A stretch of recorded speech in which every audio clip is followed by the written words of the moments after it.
So, the 25th James Bond film has finally been released. No Time to Die is finally here after nearly a 2-year delay. We are here.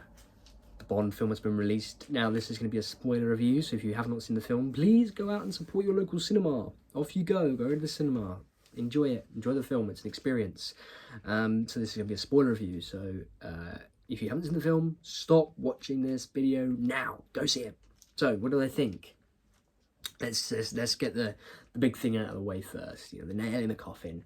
James Bond, 007, dies in this film. Yeah. That is something I never thought we would actually ever see on the big screen. I never thought Babs and Mike would be so bold to kill Bond off. Which is so interesting because Bond is a character that is eternal. He's famously invincible, but in this film he's not. He's emotional. He's, you know, he gets hurt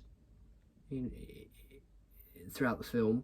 But let's go through it. I feel like it was Daniel's idea to turn around and say, look, you're killing me off because I ain't coming back for another one. But let's talk about it. The way it was done, you know, Bond is poisoned. He's shot a few times by Safin. He is poisoned with the Heracles and the nanogene thing, meaning that even if he did survive and get off the island before the missile strike, he would never have been able to go back and have the happy life that he so much, you know, that he was yearning for, the happy life that he wanted so much, which is so sad because he would have just gone back and infected his daughter. Bond has a daughter in this film. He would have just gone back and infected his daughter and Madeline, you know, which is ultimately, the film was a tragedy. The underlying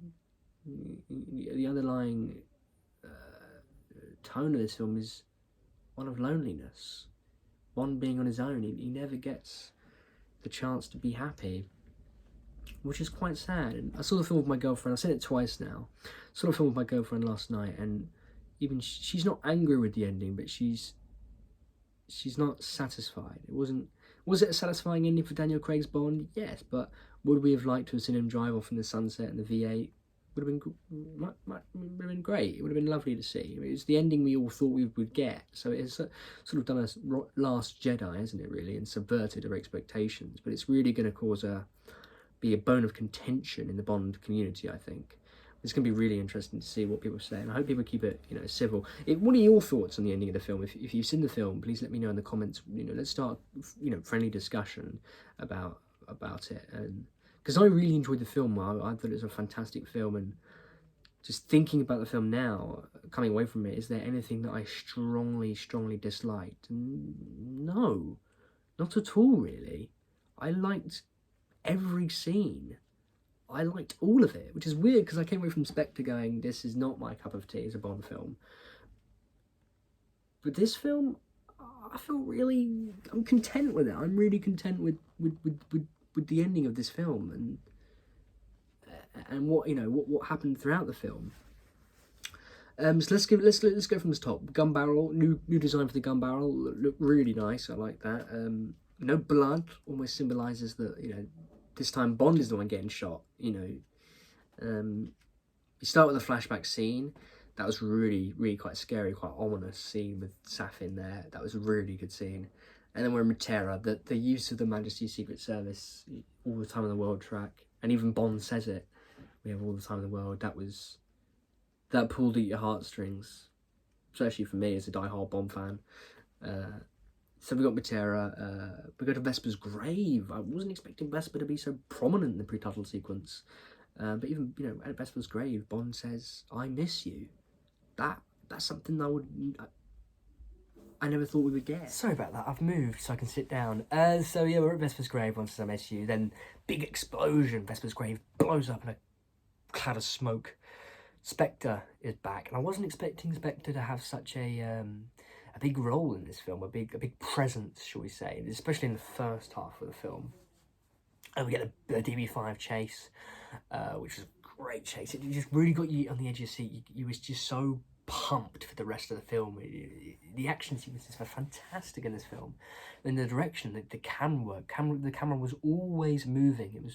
You were always moving with the camera, and great stuff, great stuff. So Bond thinks that Madeline betrayed him, but obviously it was not Madeline. It was Blofeld set it up the entire time, which is, that was an even sadder aspect, because obviously Bond has a daughter, and if you think about it, if Bond had just stopped and listened to Madeline, listened to what she had to say, then they could have worked it out, and Bond would have been able to raise his daughter. Because at the end of the pre-title sequence, we get 5 years later, and in that time, Bond's daughter is born. Bond sort of goes off the grid in Jamaica. Everyone thinks he's dead. Q thinks he's dead. M thought he was dead because he'd fallen so far off the map, he says, that everyone had presumed Bond was dead. Yeah. So, again, the overarching theme of loneliness, Bond would have been able to have that happy life if he had stopped and listened to Madeline. But Blofeld had set it up. Blofeld and Safin, in the end, both won. Both took away that one thing that Bond, in the end, needed and so yearned for. Even Bond admits when he goes to Madeline's house in Norway. Even Bond admits that I have loved you. I did love you, and I will love you. He's ready to settle down, fully retire. So Bond is retired in Jamaica. We get the title sequence, which is beautiful, absolutely beautiful title sequence, as always by Daniel Kleinman. Great stuff there. The song fitted with the title so well. It after seeing the pre-title sequence, and it makes the song have so much more meaning. I always thought the song was told through Bond's eyes, and it has a lot more meaning, which is really interesting. So Bond's in Jamaica, retired. As we know, Felix Leiter turns up, ropes him into another mission. This Russian scientist has been taken. We get the Cuba scene. I think the Cuba scene was probably the whole thing with the Spectre agents and stuff like that. Was probably my favourite action sequence in the entire film.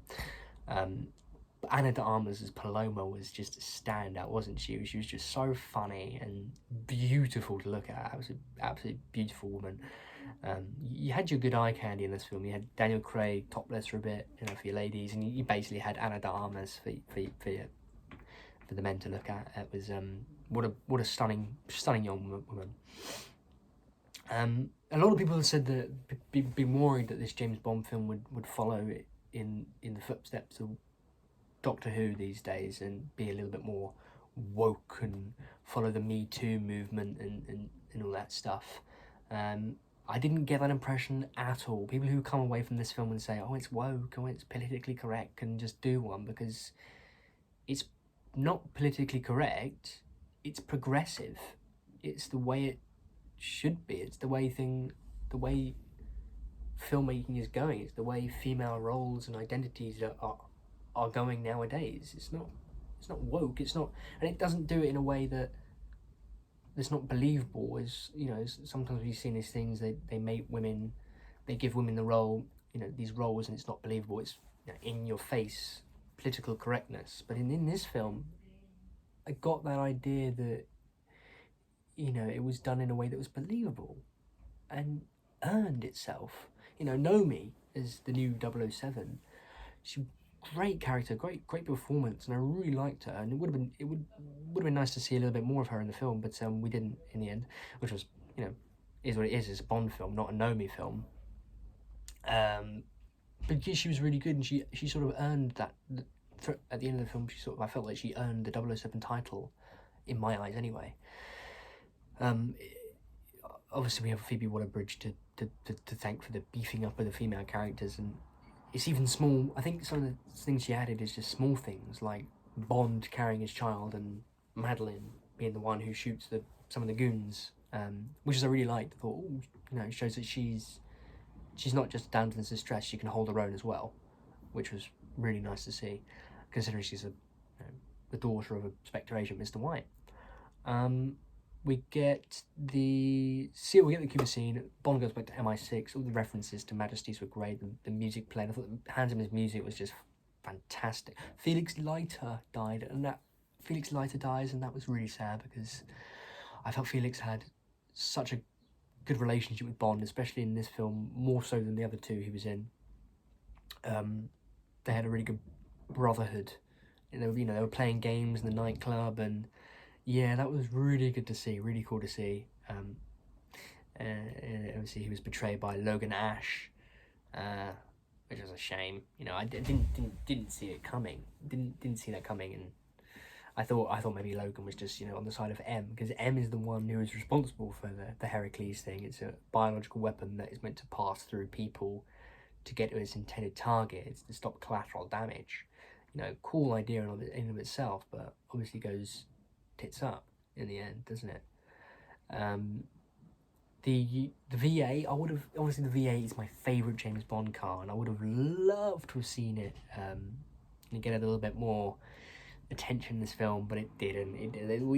I thought it would have been used in the Norway chase, but no. Bond uses a Toyota Land Cruiser for that scene. But then again, he's got his daughter, hasn't he? You can't put a car seat in the back of the V8, can he? So that was that was cool. But it was just fan service. It was just fan service, the V8, which was nice to see. It was nice to see, especially that's my favourite Bond car as well. Yeah, it's in the final shot. Madeline and his daughter are driving the V8 at the end of the film, which was quite nice to see. And yeah, especially at the end of the film when the sort of going on a tangent here, when the All the Time in the World music comes in, that really, I cried at that bit. It was really emotional. The whole film is emotional, and you can really get the sense of emotion from Daniel Craig. I'm going to say something this is probably a hot take, that I think this is probably the best performance of any Bond actor in any Bond film. Sean Connery will always be my favourite, but Daniel Craig's performance just takes it up a notch from, Spectre. He looked like he was half-ball mumbling his lines, but he started off so, great with Casino Royale. It's hard to top Casino Royale, and this performance here is, it blends the humour with the hard edge, with the emotion. He got all three down to a T, and, commend Daniel Craig for that. Whoever takes over as Bond is gonna have some hard shoes to fill. Again, thinking about, was there anything that I really didn't like about the film? No, there's not a single scene that I didn't like. Yes, the ending didn't go the way a lot of us didn't. A lot of us will say that's not the way I wanted it to end. But I felt satisfied with it. I'm happy. It was it subverted the expectations. I'm one of the people who actually quite like The Last Jedi. So in a way, it does kind of do that. It does pull a Tony Stark final sacrifice kind of thing. The sacrificial lamb in all Bond films, I'd say, is Felix and Bond. When has it ever been Felix and Bond? The two staples of the series, the two recurring characters of the series that have always come back. Yeah. What else can I say? Where am I going to... A lot of people have been saying, where would you rank No Time to Die in the full continuity of Daniel Craig Bond films? And I would say I would go with Casino Royale at the top, then No Time to Die. I've seen it twice, and that's not just me overhyped, because you always overhype when a new Bond film comes out. It's always like the best Bond film you've ever seen, isn't it? But I'd say No Time to Die is probably my second favourite Daniel Craig Bond film. I don't know, it's just, we waited so long, and I followed every inch of this Bond film, from script writing to production to marketing, to now have seen it, and I think the COVID wait actually helped the film quite a lot, and in my terms of excitement for it, because I really enjoyed it. I'm quite satisfied as a big James Bond fan. I am satisfied with this ending. I don't really know what else to say. I loved it, and I am emotional. It's a lot like Avengers Endgame in a way. You know, I bawled my eyes out at that film, and I bawled my eyes out here, seeing my favourite character, one of my favourite characters, my two favourite cinema characters are Indiana Jones and James Bond. But seeing one of them die like that was emotional, and I feel like obviously where they go in the future, obviously it'll be a reboot, or you know, Bond will already be an established agent. It won't be connected to the Daniel Craig films. I feel like they've done their overarching saga, and where they're going to take it next would be the standalone films again would be great. I think that warrants a video in and of itself, talking about the future of the James Bond franchise. I think I'm going to become a bit of a James Bond YouTube channel. I hope you don't have a problem with that. But I think I'm going to wrap this up now and say that No Time to Die was worth the wait. And yeah, I loved every aspect of the film. Bond having a daughter, the emotion, the death. I loved it. Amazing film. No Time to Die is out in cinemas. Go watch it.